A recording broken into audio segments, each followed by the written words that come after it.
నమస్కారం, నా పేరు సుమలత. రాజేష్ న్యూస్ కి స్వాగతం. థ్యాంక్ యూ అధ్యక్ష. ఆంధ్ర రాష్ట్రంలోని అత్యంత పెద్ద సెస్ మా కాకినాడ ఎస్సీజెడ్ అధ్యక్ష. 2006వ సంవత్సరంలో దీన్ని రూపకల్పన జరిగింది అధ్యక్ష. సుమారు 3200 ఎకరాలకు రైతుల నుండి ఎక్వైర్ చేశారు అధ్యక్ష. ఈ అమాయక రైతులు మొత్తము 2400 మంది. తొండంగి, ఏవి నగరం, కోదాడ, పెరుమాళ్పురం, ఒంటిమామిడి మరియు కొత్తపాకల పంచాయతీల నుండి ఎకరానికి 3 లక్షల రూపాయలు నష్టపరిహారం ఇచ్చి ఆనాడు కాంగ్రెస్ ప్రభుత్వం రైతులకు అన్యాయం చేశారు అధ్యక్ష. కానీ 2014-2019 మధ్య మన టీడీపీ ప్రభుత్వం ఆ నష్టపరిహారాన్ని ఎకరానికి 5 లక్షల రూపాయలు ఇచ్చి వారిని ఆదుకోవటం జరిగింది అధ్యక్ష. కాకపోతే మొత్తం తీసుకున్న 3200 ఎకరాలలో సుమారు 987 ఎకరాలకు రైతులు ఇంకా నష్టపరిహారం తీసుకోలేదు అధ్యక్ష. వీరి సంఖ్య 1287 మంది రైతులు అధ్యక్ష. అలాగే అరవిందో, కాకినాడ, గేట్వే పోర్ట్, డివీస్ వంటి సంస్థలు మా భూముల్లో వ్యాపారాలు చేసి కోట్లలో లాభాలు గడిస్తున్నారు అధ్యక్ష.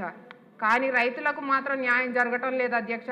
మీ ద్వారా గౌరవ ముఖ్యమంత్రి వర్యులకు, రెవెన్యూ మంత్రి వర్యులకు, అలాగే పరిశ్రమల శాఖ మంత్రి వర్యులను కోరేది ఏమిటంటే, మా రైతులకు సాధ్యమైనంత ఎక్కువ నష్టపరిహారం ఇచ్చి అదేవిధంగా నిరుపయోగంగా ఉండే భూమిని, ఏ సంస్థకు అలాట్ చేయని భూమిని రైతులకు వాపసు ఇవ్వాల్సిందిగా చేతులు జోడించి విన్నవించుకుంటున్నారు అధ్యక్ష.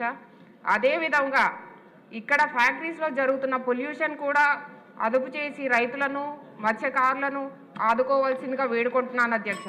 చివరిగా ఎస్సీజెడ్కు వచ్చిన సంస్థలు మా ప్రాంతానికి ఏమీ న్యాయం చేయట్లేదు అధ్యక్ష. ఉద్యోగాలు మరియు కాంట్రాక్ట్ వర్కులు కూడా బయట వారికే ఇచ్చి ఈ ప్రాంతం వారికి అన్యాయం చేస్తున్నారు అధ్యక్ష.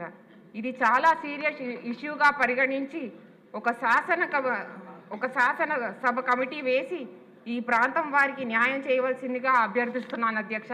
అలాగే అధ్యక్ష, డెవలప్మెంట్కి మేము ఎప్పుడూ వ్యతిరేకం కాదు అధ్యక్ష. ఈ డెవలప్మెంట్ అనేది ఇంక్లూజివ్గా జరగాలి. ఆ ప్రాంతం వాళ్ళను కూడా ఇంక్లూడ్ చేసి ఈ డెవలప్మెంట్లో భాగం చేయాలనే ఉద్దేశం అధ్యక్ష మాది. థ్యాంక్ యూ అధ్యక్ష.